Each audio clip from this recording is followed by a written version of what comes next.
Noi cerchiamo sempre di aggiungere offerta al nostro outlet.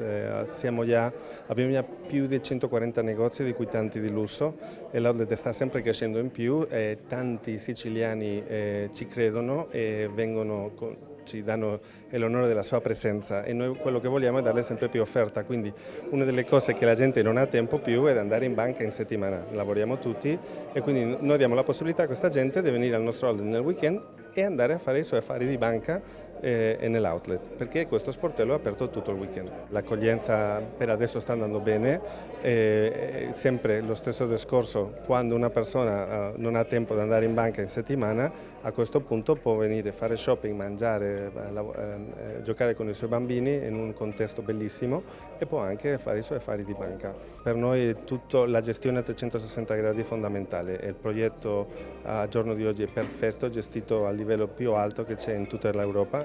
Siamo già al terzo outlet con più marchi di lusso in Italia e i frutti arrivano.